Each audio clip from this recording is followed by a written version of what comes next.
매번 기억을 까먹는 바람에 가족들을 짜증나게 만들고 멀쩡히 혼자서 잘 하시던 걸 엉망으로 해서 귀찮게 만들며 때론 이상한 행동으로 주변 사람들을 당혹스럽게 만드는 치매.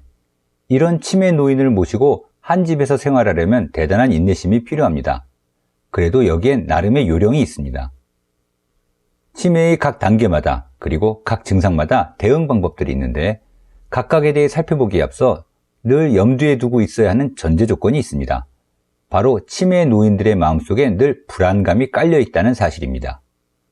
의식적으로는 자신이 기억하지 못한다는 사실을 인지하지 못하고 있지만 무의식적으로는, 그러니까 은연중으로는 뭔가가 잘못되고 있다는 느낌을 받고 계시는 상태입니다. 따라서 치매 노인을 대하는 방법의 핵심은 바로 불안하지 않게 해드리는 것입니다. 기억하지 못하고 있다는 사실을 지적을 해주면 오히려 더 불안해지시면서 상태가 나빠지십니다. 더군다나 지적받은 내용은 또 기억하지 못하면서 지적받았을 당시에 느꼈던 불쾌한 감정만 가슴에 남습니다. 가르쳐 드려봐야 어차피 교정되지도 않고 학습되지도 않습니다. 그래서 치매 노인을 대할 때에는 상당한 인내심이 필요합니다.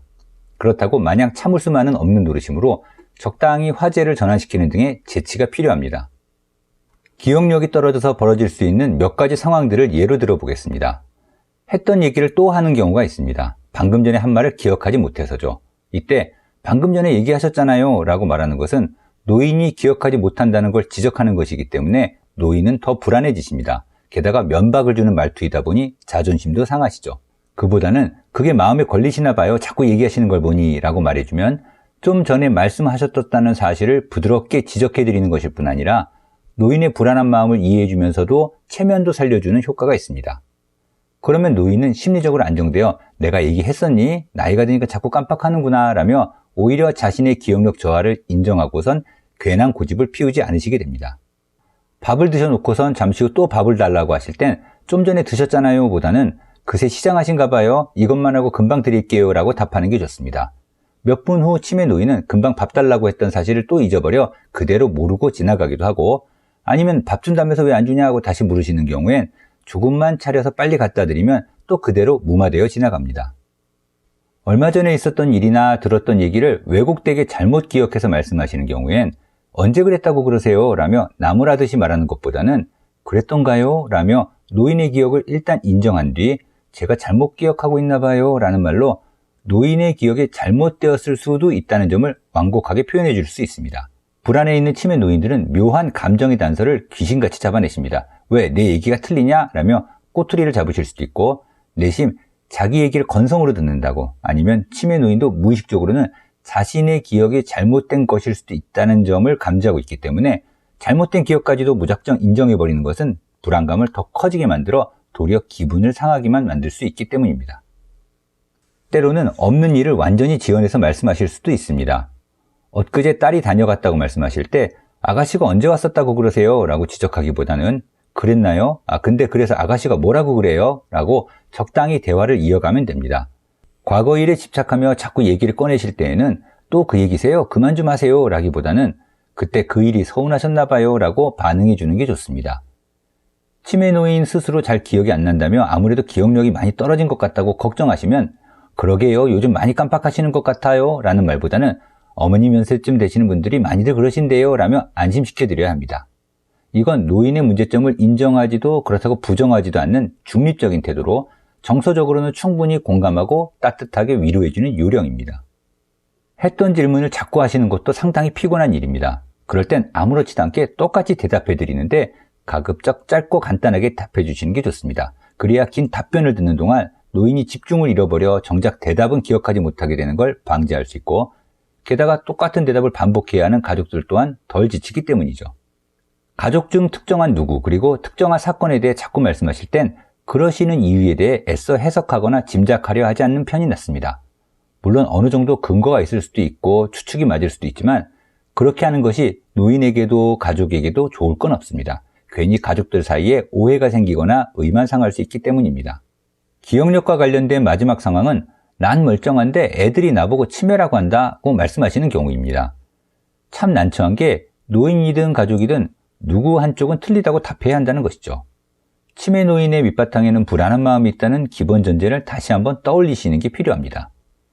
노인 보고 문제가 있다고 직면해드려도 문제이지만 또 무작정 괜찮다고 편들어드리는 것도 치매 노인으로 하여금 가족들은 내 상태에 관심이 없구나 라는 느낌을 받도록 만들어 더 불안하게 만들기 때문입니다. 요즘 노인들은 대개 치매에 대해 어느 정도 알고 있으며 치매에 걸리지 않을지 걱정하고 계십니다. 따라서 사실대로 말씀을 드리되 부드러우면서도 확신에 찬 대답으로 분명하게 안심시켜드리는 게 좋습니다. 예를 들어 치매기가 좀 있다는데 더 하시지 말라고 치매 오지 않게 좋은 약이 있대요 라는 식으로 말이죠. 이렇듯 기억력은 분명히 떨어졌지만 아직까지 일상생활에는 큰 지장이 없는 정도의 상태에서 유용한 몇 가지 팁이 있습니다. 먼저 물건 두는 위치를 한 곳으로 몰아서 일정하게 합니다. 지갑이나 핸드폰, 틀니같이 늘상 사용하는 물건들은 무조건 침대 옆 협탁에 올려두는 식으로요. 하루의 일과도 규칙적으로 합니다. 기상과 취침 시간, 식사 시간, 복지관 가는 시간, 산책 시간 등 하루하루의 일상뿐 아니라 애들이 놀러 오는 요일, 교회 예배 가는 날, 절에 가는 음력 날짜, 병원 예약일 등을 딱 고정시켜 놓습니다. 그러면 자연스럽게 지금이 몇 시쯤인지, 오늘이 무슨 요일인지 시간 감각도 자연스럽게 파악하니까요. 빠뜨리지 않고 약을 챙겨 드실 수 있도록 옆에서 도와드리십시오. 약 드시라고 말씀만 드리지 마시고 잠시 후 잊지 않고 드셨는지 약봉지를 살짝 확인해 보십시오. 특히나 전화로 말씀드리는 건 의외로 많이 까먹어 버리신다는 점을 꼭 감안하셔야 합니다. 저녁에 귀가해서나 주말에 부모님 댁에 들렀을 때 남아있는 약들을 세어보십시오. 제대로 드셨는지. 약 챙기는 걸 어려워하신다면 병원에서 약을 타오자마자 약 포지에다가 드실 날짜들을 다 적어드리세요. 벽걸이 달력에다가 날짜별로 약 포지를 붙여놓는 것도 방법입니다. 따라서 약국에서 약을 지을 때 약 포지에 담아서 조제해달라고 하십시오. 약 통째로나 PTP 포장째로 받으신 약들은 좀 전에 드셨는지 아닌지 확인하시기 어렵기 때문입니다. 사회활동과 접촉을 많이 하셔야 합니다. 기억력이 떨어지면 사람 만나는 걸 꺼려하시거나 흥미를 잃어버리기 쉽습니다. 복지관이나 노인정에 다니시고 동창 모임에도 나가시고 교회도 빠뜨리지 않으시도록 적극적으로 챙겨드려야 합니다. 꼭 어딜 가거나 누구를 만나지 않더라도 되도록 밖에 나가 걸으라고 하십시오. 걷는다는 건 생각보다 뇌를 엄청나게 많이 사용하는 활동입니다. 길도 찾아야 하고 주변도 살펴야 하고 몸의 균형도 잡아야 하는 복잡한 과정이죠. 그리고 기억을 자극하는 여러 가지 활동들이 많이 도움됩니다. 고스톱도 좋고 컴퓨터 게임도 좋습니다. 특히 사진첩을 꺼내보며 과거를 회상하는 것은 치료법으로도 쓰입니다. 기억력을 비롯한 여러 인지 기능들이 점점 떨어지면서 전에는 잘하시던 일상생활들이 안 되기 시작합니다. 제일 먼저 드러나는 부분은 가전제품을 제대로 조작하지 못하는 모습입니다. 버튼은 많아 헷갈리지, 글씨는 작아서 잘 안 보이지, 익숙해질만 하면 신제품이 나오지. 더군다나 기억력 문제로 학습 능력이 떨어지기 때문에 몇 번을 가르쳐드려도 모릅니다. 전에는 잘 하시더니 지금은 왜 이런 것도 못하세요? 라고 면박을 주는 것은 좋지 않습니다. 불안을 덜어드리고 체면을 살려드린다는 원칙에 따라 요즘 기기가 좀 복잡하죠? 다시 알려드릴게요 라고 안심시켜드리면 좋습니다. 답답하더라도 주세요, 제가 해드릴게요 라고 하시지 마시고 조작법을 다시 가르쳐 드리십시오. 계속 머리를 쓰도록 연습시켜야 하니까요. 도구를 사용하는 일상생활 능력뿐 아니라 기본적인 자기관리를 하는 능력도 떨어지기 시작하는데, 만약 실수로 대소변을 찔끔하셨다면 빨리 화장실에 가셨어야죠 라며 어린아이 혼내듯 하는 건 좋지 않습니다. 치매 노인은 인지는 어린아이 수준으로 퇴화했지만 자존심은 여전히 많은 세월을 살아오신 어른이시니까요. 이해한다는 의미로 급해서 실수하셨나봐요 라는 표현이 더 낫습니다. 인지기능이 떨어져 길을 잘 못 찾을 정도가 되면 혼자 밖에 내보내는 게 걱정스럽게 되죠.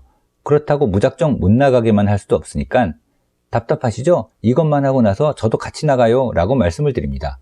길을 못 찾으시니까 내 도움 없이는 불안하다는 뉘앙스를 주지 않아야 합니다. 자칫 날 무시하냐? 나 혼자서도 갔다 올 수 있다 며 화내실 수도 있으니 자존심 상하지 않게 해드리는 거죠. 아니요, 저도 갑갑해서 잠시 나가려던 참이었어요 라고 핑계를 대면 됩니다. 그리고 또 그렇게 무마시키고 나면 몇 분 후 기억하지 못하고 또 그대로 넘어가기도 합니다. 일상생활에 문제가 생길 정도로 치매가 진행하면 노인들 자신도 뭔가가 잘못되었다는 사실을 직감합니다. 치매가 왔다고 해서 계속해서 정신이 없는 상태는 아니어서 비유하자면 방에 있는 수많은 전구들이 수명을 다했을 때 모든 전구들이 한꺼번에 꺼지는 게 아니듯이, 더군다나 하나의 전구도 불이 깜빡 들어왔다 나갔다 하듯이 치매 노인도 순간 제정신이 돌아올 때가 있는데 그때 엄청난 불안감이 엄습해 옵니다. 이런 심리를 잘 달래줘야 합니다. 그래서 치매 중기 정도가 되면 예전보다 더 다정하고 따뜻하게 대해주시는 것이 좋습니다. 한 가지 요령이 적당히 반말을 섞어서 대화를 나누는 것입니다. 물론 자칫하면 무시당하는 것처럼 들리실 수도 있겠지만 요령껏 반말을 사용한다면 더 친근하게 느껴지고 또 힘들어하실 때 달래주고 안심시켜주기에 수월합니다. 치매란 다시 어린아이로 되돌아가는 질병이라는 개념을 떠올리시면 됩니다. 어린이집 보내듯이 잘 달래서 복지관을 보내고 멍하니 계실 때 빨래 개기 같은 집안일이라도 시키는 겁니다. 할아버님 경우엔 약수 들어 다녀오시라고 해도 좋습니다. 그리고 다 하셨을 때 고맙다고 고생하셨다고 충분히 칭찬해 주십시오. 대화를 나눌 땐 좀 더 큰 목소리로 얘기해 드려야 하는데 의외로 귀가 잘 안 들리시는데도 말씀을 안 하셔서 모르고 지나치곤 하기 때문입니다. 눈을 맞추고선 천천히 또박또박 쉬운 단어들을 반복적으로 사용하되 말뜻을 이해할 수 있는 시간을 충분히 들이면서 대화해야 합니다. 유치원생을 대할 때의 요령과 비슷하죠. 사용하시는 휴대전화는 간단한 기종으로 해서 목에 걸고 다니시게 해드립니다. 길을 잃었을 때를 대비해 인식표나 신분증, 연락처를 적은 메모를 안쪽 주머니에 늘 넣어 놓습니다. 인근 파출소 등에 미리 알리거나 치매센터를 통해 등록해 놓습니다. 안전을 위해 가스밸브와 온수밸브에 별도의 장치를 해놓고 칼이나 라이터 같은 위험한 물건들은 잘 치워놔야 합니다. 대소변 관리를 위해 규칙적으로 화장실을 미리 다녀오시게 하고 거동이 불편하시면 방 안에다가 간이병기를 놔두는 것도 좋습니다. 치매의 증상 중 중요한 또 하나의 축이 바로 문제행동 증상입니다. 인지기능 저하에 따른 일상생활 능력의 상실보다 다루기가 훨씬 더 어렵습니다. 물건 둔 곳을 기억하지 못하는 것이 심해지면 피해 망상이 생겨납니다. 그걸 노인 잘못으로 탓해봤자 싸움만 날 뿐 오히려 증상을 악화시킵니다. 대신에 인정도 부정도 하지 않은 채 그 주제를 잠시 미뤄두면 좋습니다. 하지만 환각의 경우는 좀 다릅니다. 저도 보여요 라고 말씀드릴 수는 없는 노릇이죠. 대신 아무것도 없다는 뜻을 노인 잘못으로 몰지 말고 전 안 보이는데요 라는 식으로 감각의 주체를 바꿔줍니다. 밤에 잠을 안 자는 문제도 다루기 매우 힘듭니다. 애들 재울 때를 생각해 봅시다. 억지로 자라고 하면 더 안 자죠. 치매 노인도 마찬가지입니다. 오히려 나와서 놀다가 들어가세요 하면 얼마 후 졸리다며 스스로 들어가시곤 합니다. 파괴적인 행동은 그것이 다른 누군가에 대한 것이든 자기 자신에 대한 것이든 모두 스스로를 컨트롤하지 못해서 생겨나는 문제 행동입니다. 따라서 컨트롤하지 못하는 분을 억지로 진정시키려는 것은 오히려 더 자극하는 결과를 낳습니다. 치매 노인이 화를 내며 달려들 때에는 일단 그 상황을 벗어나는 것이 최우선입니다. 피하지 못해 치매 노인한테 맞는 일이 벌어진다면 어떻게 될까요? 맞은 사람은 당연히 화가 날 뿐 아니라 미워지고 앞으로 돌봐드리기 싫거나 무서워질 수 있습니다. 그럼 때린 치매 노인의 기분은 어떨까요? 제정신으로 돌아와 흥분이 가라앉고 난 뒤 그 노인은 미안함과 죄책감, 자괴감에 괴로워하실 수 있습니다. 결과적으로 치매 노인에게도 해가 될 뿐이죠. 그러므로 치매 노인의 눈빛이 무섭게 느껴지고 이내 주먹이 날아올 것 같이 느껴진다면 지체 없이 피하셔야 합니다. 그것이 그 노인을 돕는 길입니다. 남이 아니라 자기 자신을 해치는 자해 행동도 마찬가지입니다. 예를 들어 자기 얼굴을 자꾸 뜯어 상처가 아물기도 전에 또 덧나거나 하는 일은 흔합니다. 이때 상처를 못 건드리게 하면 도리어 손을 더 대십니다. 급기야는 말리는 가족한테 주먹질을 하시기도 하죠. 따라서 제지하려 하지 마십시오. 대신에 다른 곳으로 신경을 분산시키는 편이 훨씬 효과적입니다. 모시고 잠시 밖에 나갔다 오거나 빨래기기 같은 심부름을 시키는 겁니다.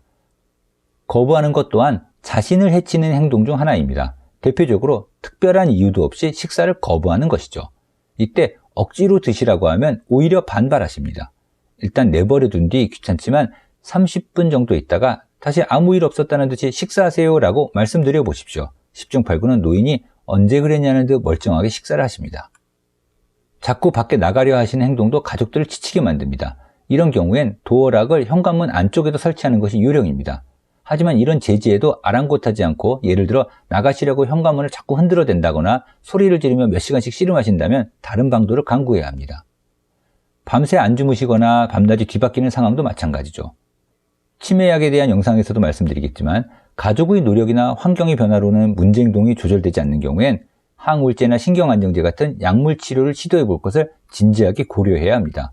심하게 공격적이고 적대적이고 폭력적인 행동과 남들에게 피해를 줄 수 있는 성적인 행동들은 그런 행동이 나타나기 전에 미리 예방을 해야 하기 때문에 꾸준히 약을 복용하시도록 하는 것이 치매 노인을 보호해드리는 일이기도 합니다.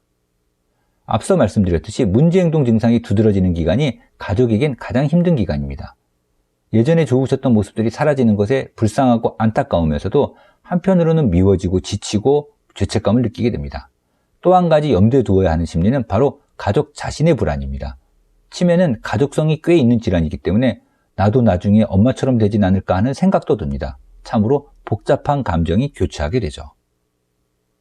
이 시기를 지나 치매 말기가 되면 기본적인 기능들마저 상실되기 시작해 다시 조용하고 얌전해지셔서 도리어 전 단계보다 돌보기가 수월해지곤 합니다. 이제 아무것도 못하는 갓난아기가 되어버린 것이죠. 따라서 하나하나 챙겨드려야 합니다. 아프신 곳은 없는지 자주 여쭤봐 주세요. 이 정도의 상태가 되면 자기 몸이 어디가 불편한지도 잘 못 느끼실 수 있습니다. 몸 어딘가에 이상은 없는지 훑어봐 주세요. 특히 등이나 복숭아뼈 등에 욕창이 생기진 않았는지 말이죠. 대변의 색과 모양도 한 번씩 살펴보십시오. 기저귀를 차신다면 자주 확인해 주십시오. 자꾸 뜯으셔서 말썽을 부리시겠지만 그렇다고 손을 묶어 놓을 수는 없지 않습니까? 젖은 걸 제때 안 갈아들여서 그러는 경우가 많기 때문에 빨리빨리 해결해 드리는 것이 필요합니다. 잠시라도 걷는 운동을 하실 수 있게 보행 보조기를 사 놓으시고 화장실 가시는 방향에 복도 손잡이와 야간 조명을 설치하고 낙상을 방지하기 위해 매트리스만 바닥에 깔게 해드리거나 사이드 레일 침대를 장만해 주시면 좋습니다. 그리고 이쯤 되면 자식들이 돌아가면서 보살펴 드리는 것도 좋습니다. 그 전 단계까지는 환경이 바뀌는 것이 치매 노인을 불안하고 혼란스럽게 만들어 안 좋을 수도 있었지만 이 정도 상태가 되면 주 보호자에게만 짐을 지울 것이 아니라 다른 가족들도 부담을 공유하고 게다가 조만간 떠나실 분께 마지막 인사를 드리는 시간이라고 보시면 됩니다. 작은 아들 집에 한 달 정도 모셔가 보도록 해보기도 하고 딸이 와서 보름쯤 함께 지내드리면서 그동안 고생했던 큰 며느리를 좀 쉬게 해드리는 것이죠. 돌보는 부담이 너무 커지고 치매 노인이 가족과 집을 알아보지 못하시는 정도가 되면 요양원 입사도 생각해 봅니다. 신경학적 단계는 의외로 오래 가기도 한다는 사실을 염두에 두시고 잘 판단해 보시기 바랍니다.